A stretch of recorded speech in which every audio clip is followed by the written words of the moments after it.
Hi, welcome to our channel where we share the most intriguing stories. When city ambition meets country grit, sparks fly. A lone rancher's peaceful land becomes ground zero for a quiet war, fought with forged contracts, drone flyovers, and HOA lies. But John Hatcher isn't just defending property, he's defending legacy. And he's not backing down.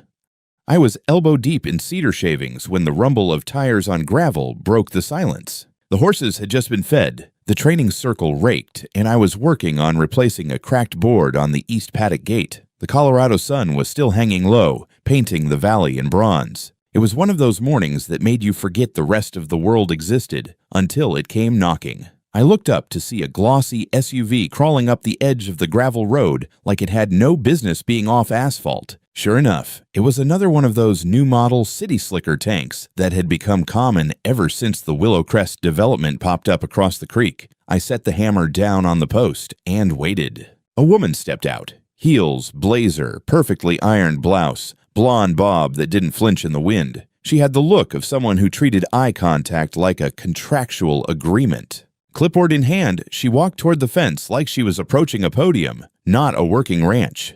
"You must be Mr. Hatcher," she called out, like it was already settled. "Karen Fletcher, president of the Willow Crest Homeowners Association." Hell of a way to start a conversation. I nodded. "That's me." She leaned against the top rail like she'd done it before. "Beautiful property.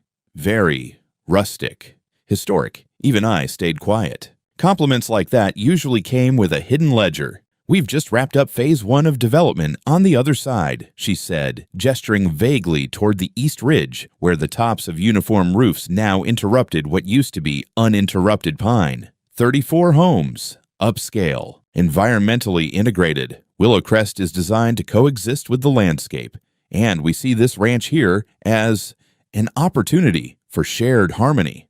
I had no idea what that meant and didn't care to ask. She continued. "Our board was hoping to propose a collaboration, perhaps access to the upper hill. There's an old gazebo up there, quite photogenic. Would make a perfect overlook stop for our new community nature trail." I stepped closer to the fence. "You mean the gazebo I built with my uncle back in 2006? On my land?" She smiled as if I'd complimented her initiative. "Exactly. It would be a perfect vista point on our trail. Low impact, high visibility. Just think of the community engagement." "Karen," I said, brushing the dust off my hands, "this ranch ain't part of your HOA. Never was. And that hill, that's my land, not a community asset." Her smile faltered for half a breath, then returned with backup. "Of course. No pressure at all. We're just laying groundwork. After all, when neighbors collaborate, everyone wins." She handed me a sleek folder labeled Willow Crest Harmony Initiative, marketing jargon and fake earth tones. I didn't open it. After she left, I tossed the folder onto the workshop bench and forgot about it. But I'd be lying if I said that wasn't the moment something shifted. Like a deer sniffing a hunter's scent before the shot, you don't see the danger, but you feel it in the dirt. Over the next few weeks, they kept coming. Not Karen, not yet, but brochures. Surveyors wandering near my fence line with laser tools. Drones, I swear to God, hovering above the western field like they were mapping the place. One morning, I found a couple in hiking gear snapping selfies by my dam pond. Said their realtor told them it was shared green space. I told them it'd be shared with my boot if they didn't move. I'd dealt with HOA types before. Back when I built bridges for the state, we used to call them clipboard generals. All posture, no rank. But this was different. Willow Crest wasn't just planning some neighborhood potluck. They were building a kingdom and looking at my land like unclaimed territory. I pulled out my deed from the old fire safe box in the trailer and reread every damn word. 95 acres. Inherited clean from my grandfather who homesteaded it in 1931. I'd rebuilt the west fencing with my own hands. That gazebo on the hill. My niece graduated under it. The dam pond, dug by my father during the drought of '78. I didn't care if they paved their driveways with imported marble. This land wasn't up for blending, sharing, or harmonizing. And yet, something in Karen's tone that first day told me she wasn't asking. She was planning. A week later, the official letter came. Cream-colored envelope, gold trim, Willow Crest letterhead. The whole production. Inside, printed in polite type, it read, You are hereby formally requested to provide access to Willow Crest HOA and its guests, up to 80 attendees, to your western meadow on June 14th for the purpose of hosting a cultural community celebration. We ask that you temporarily remove livestock, clear parking access, and prepare the gazebo area for visitation. No signature from me. No permission requested, just a confident assumption wrapped in legalese. And at the bottom, in Karen's neat looping hand, we've already included your Vista Hill in the festival route. I trust you won't stand in the way of community unity, Mr. Hatcher. I read that sentence 3 times. Then I walked outside, stood on the ridge behind the barn, and looked out across the fence line where Willow Crest rooftops glittered like teeth in the sunlight. They weren't just coming. They thought they'd already arrived. I didn't respond to the letter. I didn't need to. There's a difference between a request and a demand dressed up in civil stationery, and I wasn't about to legitimize either. Instead, I spent the next morning doing what I always do when the world starts grinding its gears too close to my fence line. I loaded hay into the feeders, checked the irrigation at the lower pasture, brushed down Rosie, the oldest of my mares, and let the silence work the knots out of my spine. By the afternoon, I'd half convinced myself Karen would back off. Maybe it was all HOA hot air. Maybe they just wanted to play land barons without understanding how titles, property lines, and actual dirt under your nails work. But the illusion shattered the next day when I came back from town. I'd only been gone 24 hours, drove into Glenwood Springs to meet with my supplier and pick up new tools from the co-op.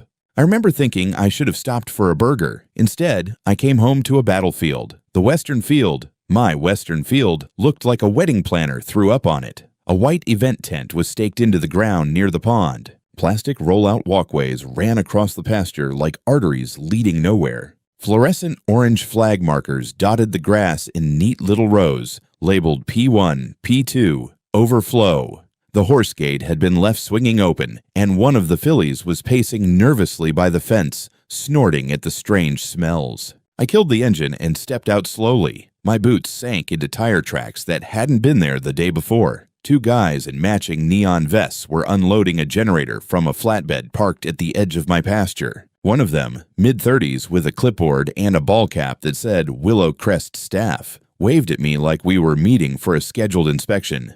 "Mr. Hatcher? You're earlier than expected." I said nothing. Just walked up and stared at the generator. Diesel, heavy duty, meant for floodlighting or live sound. "What the hell is this?" I asked flatly. "Site prep," he replied, like that explained anything. "We were told to get the infrastructure in before the tent crew comes back. Stage goes up on Friday. You'll want to move the animals out." By then I stared at him. "You're standing on private ranch land," I said. "This isn't a community park. You have exactly 30 seconds to get the hell off my property." He blinked. "No, we're good," he said, pulling out a folded contract from his vest pocket. "We have permission." I took the paper. It was a cheap printout. The kind you'd expect from a college dorm printer, not a legal office. At the top, access agreement. At the bottom, a signature line that read John A. Fletcher. I laughed. It wasn't even bitter, just disbelief pouring out of my mouth. "Who the hell is John Fletcher?" The guy looked confused. "You, right?" "No, I'm John Hatcher, not Fletcher. Never signed this." "This is fake." He held his hands up like I'd pulled a shotgun. "Look, man, I'm just a contractor. We were told..." I cut him off. "You were told wrong. You're trespassing. Get out now before I make this a criminal matter." He hesitated, long enough for me to pull my phone and start recording. "Say your name." "Say who hired you." He muttered something about Willow Crest HOA Events Committee and then made the smart decision to start packing up. I called the county sheriff as soon as they drove off, tearing up a patch of field on their way out. When Deputy Rice showed up, he an old-timer with a handlebar mustache and zero patience for HOA drama. He listened, took one look at the document, and whistled low. "This is either a forgery or one hell of a typo," he said. "Either way, you've got yourself a case." He made notes, took pictures, and promised to open a report for unlawful entry and property misrepresentation. I emailed him a copy of my deed, my parcel survey, even the photo I'd taken of the contract. He nodded, tipped his hat, and left with a grimace that told me I wasn't the first rancher in the county to get tangled in Willow Crest's enthusiasm. By nightfall, I'd walked the perimeter twice. Horses were spooked, the field torn up, and my training schedule blown to hell. But the worst part came just after dark, when I checked my email. There it was. A message from Willow Crest, HOA. Not even from Karen this time, but from their communications officer. Some smug little announcement titled, "A Spirit of Community, Vista Hill Preparations Underway." Below it, a photo taken that day of the tent being erected on my property, complete with the caption, "Our guests will love this serene overlook." Sat back in my chair and laughed. Short, angry, stunned laughter. I hadn't even blinked, and somehow these people were already building castles in their heads and on my land. But the best was yet to come, because less than 10 minutes later, Karen called. "John," she said, voice as smooth as ever, "we heard there was a bit of confusion with the setup team. I do hope you're not planning to interfere with the festival. This is bigger than one man's backyard. We're building a culture here. You forged a contract," I snapped. "You sent strangers onto my ranch with a fake signature. Let's not throw around accusations," she said lightly. "Besides, it's not like we're strangers. We're neighbors. And I have every reason to believe your land falls under mixed-use adjacency. What the hell is that supposed to mean?" "It's a concept," she purred, "where private land adjacent to planned green spaces can be reasonably interpreted as communal buffer zones. Our lawyers are very confident in this. You wouldn't want to be on the wrong side of community development, would you?" I hung up. Then I walked out to the barn, sat down next to old Rosie, and tried to ignore the bile rising in my throat. This wasn't just about land anymore. This was war. I didn't sleep that night. Not because I was afraid. I've dealt with worse than Karen Fletcher in my life. But because the sheer audacity of what she'd pulled had me pacing like a bull in a shipping pen. By dawn, I'd made two decisions. First, I wasn't going to let this slide. Second, I needed backup. Not the kind that showed up with sirens, but the kind that carried a clipboard, a badge from the county zoning office, and a law degree in their back pocket. At 8 sharp, I called the Garfield County Land Use Office and asked to speak to someone who handled private property disputes involving residential development encroachment. I figured I'd get voicemail or a 3-week wait list. Instead, they patched me straight to Timothy West, Senior Inspector for Zoning Compliance and Recreational Land Access. When I told him what was happening, there was a pause, then a sigh. "Willow Crest? Yeah.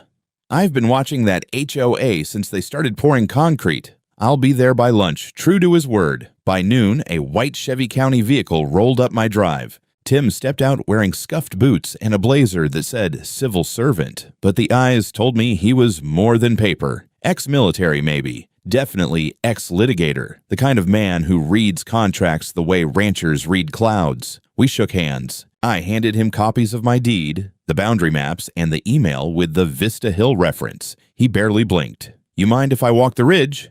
"Be my guest." We climbed up past the training circle and took the north slope toward the gazebo.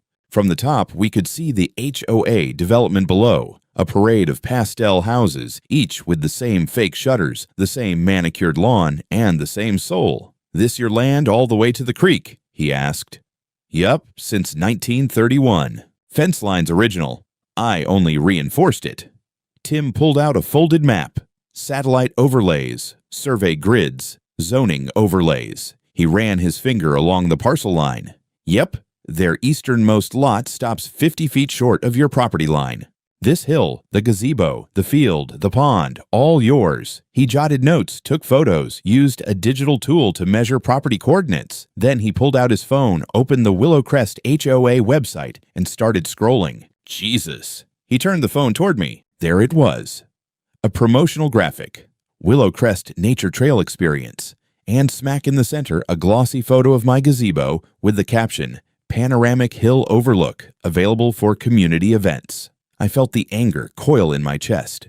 They used my damn hill in their marketing. Tim nodded, and they didn't bother to check ownership. He opened another tab, a PDF of their homeowner orientation packet. Inside was a page labeled Community Features. I read, "The Western Greenbelt provides access to the Vista Hill Pavilion, a scenic site for gatherings, retreats, and HOA-sponsored events. Access granted under mixed-use community easement." Tim snapped a photo of that too. "That's going to be a problem for them." "You ever heard of that legal term?" I asked. He chuckled. "Only from HOA attorneys who think land works like Lego sets. Back down at the barn, Tim set up a small tripod and started scanning boundary markers with a handheld GIS unit. This'll give me GPS-verified evidence that their claims are false. Once I log it in the county system, it becomes part of the public record. You'll want to keep that for the court. I raised an eyebrow. You're assuming we'll end up there. Tim didn't smile. People like Karen Fletcher don't back off because they're wrong. They double down. Before he left, he gave me a business card with a handwritten note on the back. Check their ad spend. FTC violations possible. That night, I dug deeper into Willowcrest's marketing. Turns out they'd spent thousands pushing their nature-forward luxury living campaign, Facebook ads, Instagram reels, real estate videos. In all of them, my land featured prominently. The drone footage over the pond, the slow pan across my pasture at sunset, the hilltop with the gazebo and 2 Adirondack chairs I'd built myself, labeled HOA Pavilion. They hadn't just used my land. They'd built their identity on it. I snapped screenshots of every page, backed up every video. Then I opened the Federal Trade Commission website and filed a formal complaint for deceptive real estate marketing practices and unauthorized use of private property in advertising materials. The system auto-assigned me a case number. It felt small at first, but it was also the first time I realized this wasn't just about trespassing. This was fraud. Commercial, organized, polished, and dangerously close to being effective. The next day, I installed 2 motion-triggered trail cams on the ridge and a sign near the barn that read, "Private Ranch, not affiliated with Willowcrest HOA. Trespassers will be documented." By the time the sun went down, Karen hadn't called, but I saw her SUV slow roll past the edge of my fence twice that evening, like a vulture flying low. And I knew whatever came next wouldn't be subtle. The calm lasted 3 days, just long enough for me to believe that maybe, just maybe, the presence of a county inspector and a pending FTC complaint had put some fear of God into Willowcrest. I should have known better. It started with the mailbox. One morning, I pulled out the usual junk: feed catalogs, property tax notice, a letter from an old writing student, and then a glossy full-color newsletter from Willowcrest HOA titled "Unity in the Valley, a Vision for Shared Living." Inside was a 2-page spread featuring an aerial photo of my ranch. Yes, my ranch, framed in faux watercolor brushstrokes, labeled "The Natural Heart of Willowcrest." Below it, a block of text. Though technically outside HOA boundaries, the adjacent pastoral lands have long offered our residents a sense of serenity and connection. We hope our ongoing efforts will encourage cooperation and community-minded stewardship from all who call the valley home. It didn't name me. Didn't have to. It made it sound like I was part of their neighborhood, like my land was theirs in spirit, if not in ink. I called my lawyer. He told me to document everything and stay calm. I asked if I could punch a printer. He advised against it. Later that afternoon, a neighbor from 2 parcels over stopped by. A guy named Warren, ex-military, recently retired, bought into Willowcrest 6 months ago. We'd spoken once or twice when he walked his golden retriever near the creek. He leaned on the fence and said, "Hey John, I heard you're refusing to host the festival." I raised an eyebrow. "You heard that from where?" "Oh, it's all over the community app," he said. "Karen said you were being difficult about the gazebo, that you threatened a work crew." "Did she mention the forged contract?" He hesitated. "No, just said you were unstable. Said the sheriff had been called for your outburst." I nearly laughed. She left out the part where she trespassed on private land and misrepresented it in real estate brochures. Warren scratched his neck. "I don't know, man. She's making you sound like some angry cowboy trying to sue a whole neighborhood because you don't like visitors." That night, I made an account on the Willowcrest Neighbor Forum under a burner email and browsed for 2 hours. What I found was worse than I expected. A thread titled "Hatcher's Hill, Dangerous Hostility or Missed Opportunity" had over 200 comments. Some folks were reasonable, asking for facts, wanting neutrality. Most weren't. He's holding the community hostage with that land. He lets teenagers run around unsupervised with horses. I heard he has illegal weapons stored in the barn. My cousin's friend said he screams at people who walk near his fence. And then this. Gem from Karen herself. It breaks my heart to see a neighbor isolate himself from the joy and unity our community strives for. We've always sought peaceful collaboration, But if someone's behavior becomes threatening to the neighborhood's safety and vision, we have options. Options.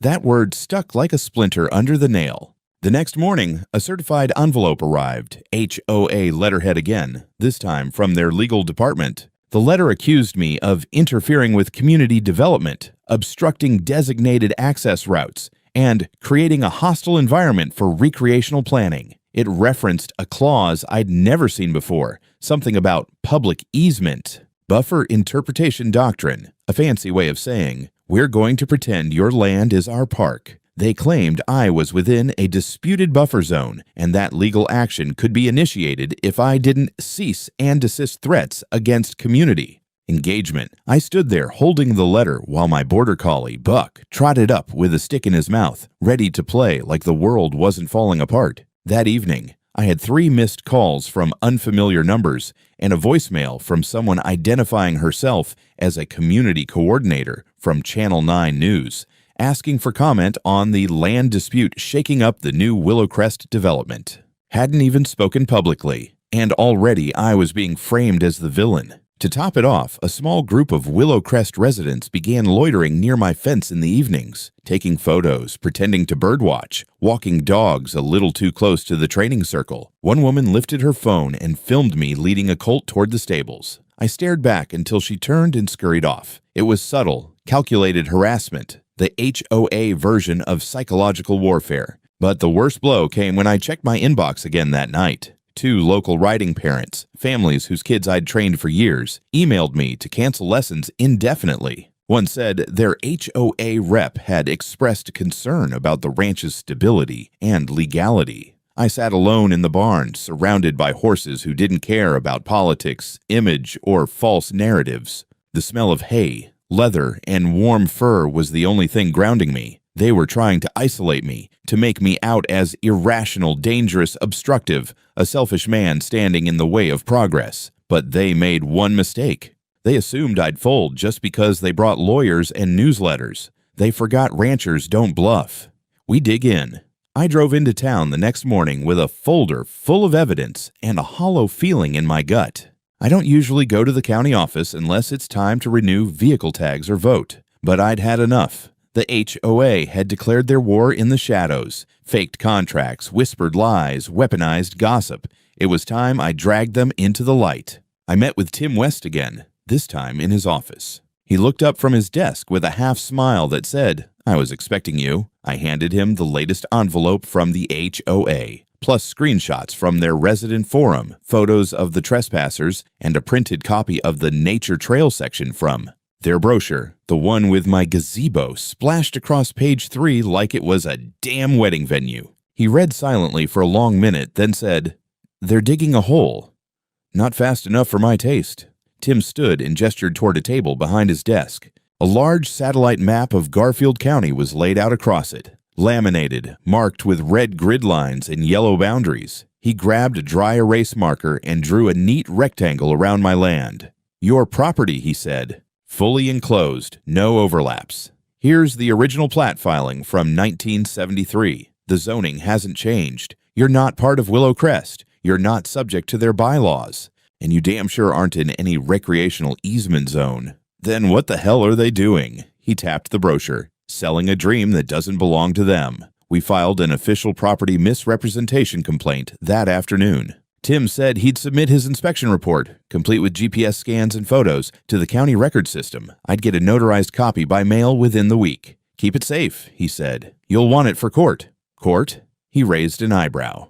"You think Karen's going to roll over because a zoning report says she's wrong?" He was right, of course. That same evening, a new email arrived. This one not from Karen, but from a law firm representing Willowcrest HOA. The tone was colder, slicker. Words like amicable resolution, impending action, public impact, and my personal favorite, respectful reconsideration of cooperative land integration. I replied with 2 words, "See you." Then I started preparing for war. First thing I did was meet with a friend from college, Noah, who now worked as a real estate attorney in Glenwood Springs. We sat at a diner, passed documents across the table, and after half an hour he leaned back and said, "This isn't just a boundary dispute. This is brand theft." That got my attention. "They're building their brand on your land," he explained. You're not just dealing with nuisance trespass, you're dealing with unauthorized commercial representation, especially if they're marketing that gazebo and pond to home buyers. That was when he asked, "You seen their MLS listings?" I hadn't. He pulled them up on his laptop. Sure enough, 5 active homes in Willow Crest, each listing including language like walking distance to Vista Hill Pavilion and access to nearby nature features and event spaces. The gazebo I built with my uncle, the field I seeded by hand after the wildfires, the pond my father lined with clay and rebuilt after the flood in '95. They're using it to close deals. Noah said, "They're profiting from your property." I clenched my jaw. "How do we stop it?" He grinned. "We don't stop it. We trap it. We drafted a letter. A formal cease and desist addressed to the Willow Crest Homeowners Association, their legal counsel, and their lead realtor. In it, we demanded immediate removal of all imagery and language suggesting public access to my land, a full retraction published online and in any physical marketing materials, confirmation that all residents had been informed of the private status of the adjacent property, and written acknowledgement that any future encroachment would trigger legal proceedings under state and federal real estate law, including referral to the Federal Trade Commission since their ads violated truth in advertising laws. We sent it via certified mail, email, and fax. Noah made sure it would land in every inbox that mattered. 2 days later, we received a short, clipped response. "We are currently reviewing the concerns raised. We remain committed to community cooperation." That was all. But that same evening, several of the promotional images disappeared from their website, and the real estate listings quietly changed the phrasing from Vista Hill Pavilion to scenic westward views. They were backing up, but not retreating. The next morning, a note was left on my gate, typed and laminated, unsigned. "You don't have to make this so hard. People are getting upset. You're not being a good neighbor. It wasn't a threat. It was a warning. They weren't just trying to take the land. They were trying to turn the neighborhood against me brick by brick, signature by signature, until I was the problem. Not the theft, not the lies, not the fraud, just me. But the thing is, I don't spook that easy. And now I had proof.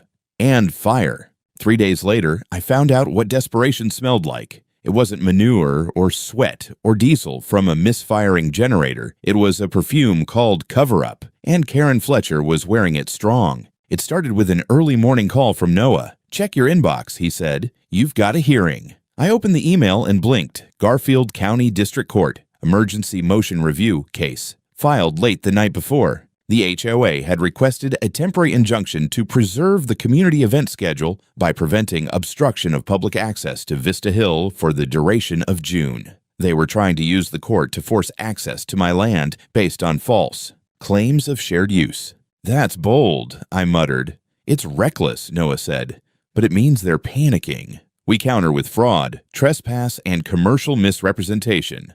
I'll file by noon."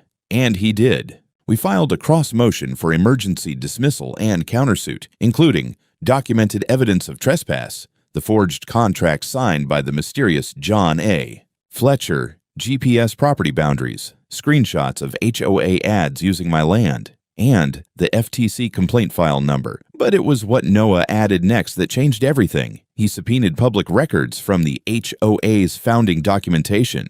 See, when a homeowners association is formed, they have to file community maps and development plans with the county. Turns out Karen had submitted a brochure alongside the HOA charter, which listed Vista Hill Pavilion as part of the natural green space buffer. Only problem, that brochure used an image of my gazebo and pond and listed it as a shared amenity. Worse, it was signed and filed by Karen Fletcher herself, along with a lawyer named Mark Deaton, now listed as inactive by the Colorado Bar Association for misconduct under review. When Noah dug deeper, we found something even dirtier. That access agreement signed by John A. Fletcher. The document was drafted using an old contract template last used in 2027 when a seasonal horse trainer named Jonathan Fletcher briefly rented a corner of the pasture. That man had died 3 years ago. Same last name, wrong decade, wrong person, dead. They took an old file from the archive, slapped on a fresh date, and hoped no one would notice. Karen's people had used a deceased ex-tenant's name to forge a pathway into my land. Noah called it what it was: fraudulent misrepresentation with intent to commit real estate theft. The judge scheduled a live review hearing in 72 hours, and in the meantime, issued a temporary stay. No member of Willowcrest HOA or its contractors shall enter, advertise, or claim use of the property, known as Hatcher Ranch, pending legal resolution. It was the first real win, but victory doesn't come clean when the other side fights dirty. That night, someone slashed the tires on my old Dodge Ram.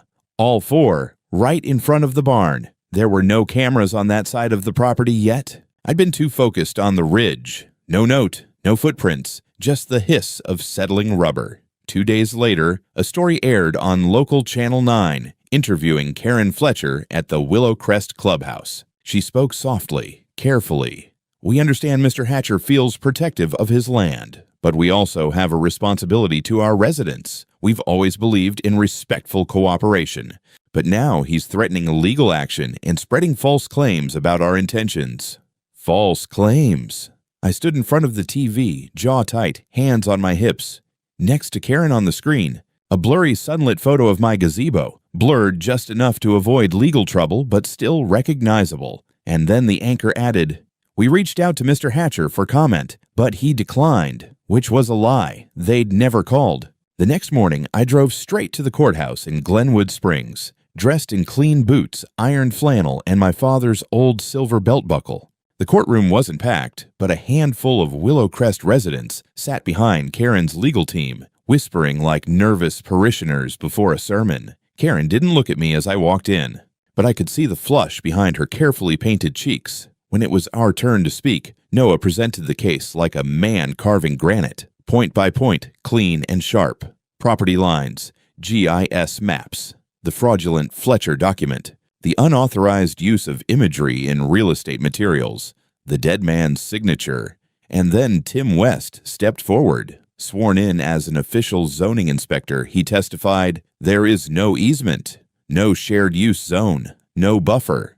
The HOA has made material misrepresentations to the public and to potential buyers. Karen's lawyer tried to claim interpretive flexibility in land use terminology. The judge leaned forward and said, "There's a line between flexibility and fiction, counselor. You're on the wrong side of it." The ruling wasn't final, not yet. But the judge ordered a full investigation and allowed our countersuit to proceed immediately. We were suing the HOA for attempted illegal encroachment, fraudulent documentation, defamation, and loss of business resulting from public misinformation. As we left the courthouse, Karen brushed past me with a look like ice cracking. "I warned you," she whispered. I stopped, turned, and said quietly, "You forged a dead man's name to steal my land. There's no coming back from that." She didn't respond, but her silence spoke louder than any lie. The ruling came 6 days later. Not a final judgment, not yet, but it might as well have been a cannonball through the Willowcrest Clubhouse. The district court issued a preliminary injunction. The HOA was barred from referencing, accessing, or advertising any portion of my land under any pretense, and their Vista Hill designation was formally struck from all promotional materials. Pending review. In legal terms, it was a slap. In practical terms, it was a boot to the throat. I was in the feed store when I got the news. I remember because I nearly dropped a 50-pound sack of grain on my foot when Noah called. I laughed out loud, right there between the chicken wire and the molasses cubes. The guy at the register looked like he wasn't sure if he should smile or call security. By the time I got back to the ranch, it had already begun. Willowcrest's website was down. The HOA's Facebook page wiped clean. All links redirected to a single gray statement. "We are undergoing restructuring. Please contact the management office for updated documentation," but it didn't stop there. 2 of the residents, one of them a woman who had once accused me of harboring aggressive livestock because a horse neighed during her brunch, showed up at my gate with coffee and what might have been gilt in to-go cups. They apologized, said they didn't know the HOA had lied, said they'd started asking questions, and the answers weren't lining up. One of them handed me a printed thread from their private community forum, now leaked. It was Karen. She'd written, "Don't worry. He's just a cowboy with a shed and some horses. He can't afford to sue anyone. He'll cave once he sees we're organized." Another post, same thread. Legally speaking, it's easier to apologize than to ask permission. Once the event happens, he won't have grounds to reverse it. And finally, I've been in this game long enough to know how to bend the rules without breaking them.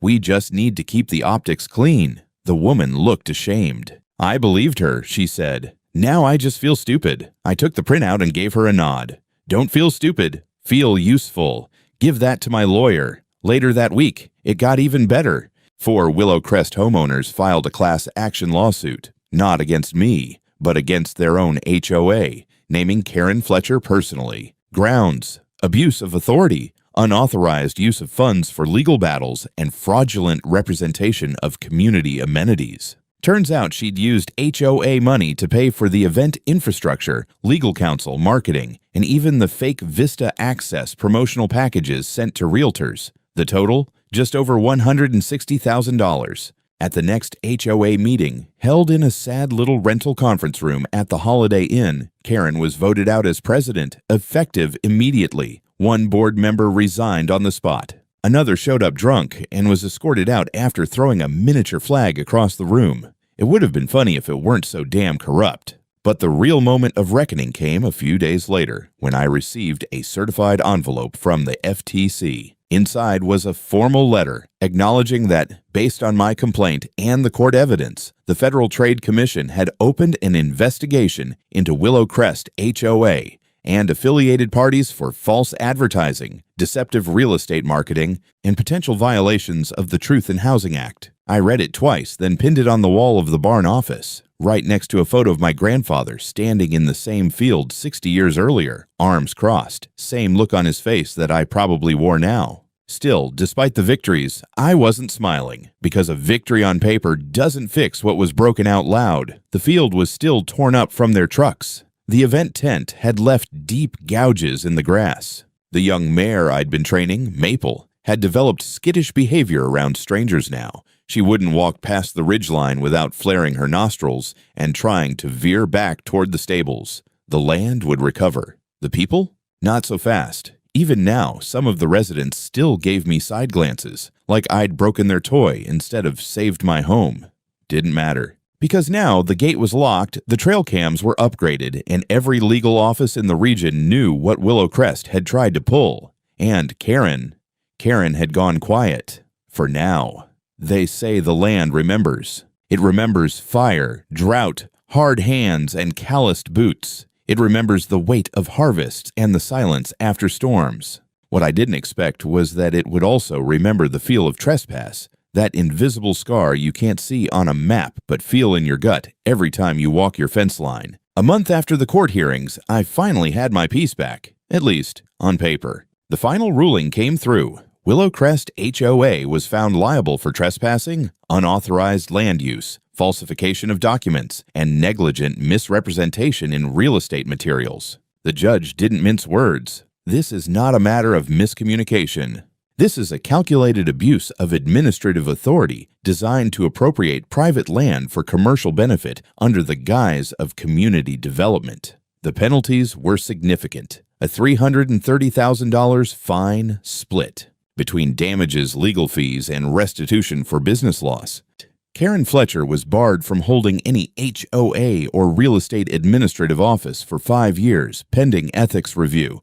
The HOA was placed under temporary county oversight for 18 months, with mandatory audits and a court-appointed compliance officer. All future events were suspended until new leadership was elected and legally vetted. Karen herself didn't show up for the final hearing. She resigned her position 2 days prior, quietly selling her home through a private firm and leaving Willow Crest under the cover of darkness.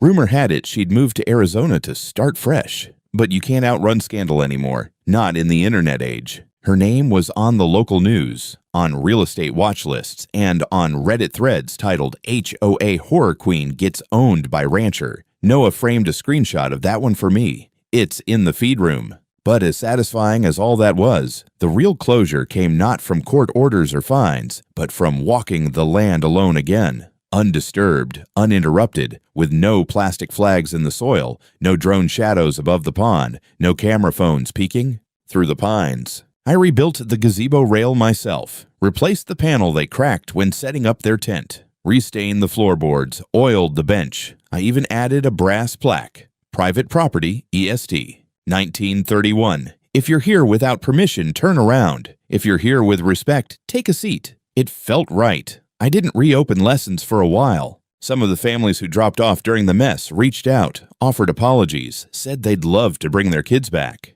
I told them I appreciated it, but that I needed time to remind the land and myself that not everything was a transaction. The horses didn't mind. They never cared about lawsuits or HOA bylaws. They just wanted hay in the morning and a scratch behind the ears after a good run. I installed automated gates, upgraded security cameras around the perimeter, and posted signs that read, "Working Ranch, not HOA property. Officials trespassing will be prosecuted." It wasn't just for legal protection. It was a reminder. This land has an owner, and he's not for sale. And the funny thing, after Karen left, Willow Crest changed. A few of the more arrogant residents sold off quickly, likely tired of being associated with scandal, but most stayed. They got quieter, more respectful. I even caught one of the new HOA board members walking along the creek trail with a garbage bag, picking up trash by hand. No fanfare, no flyers, just doing the work. One morning, I saw him near the edge of my fence. He didn't come close,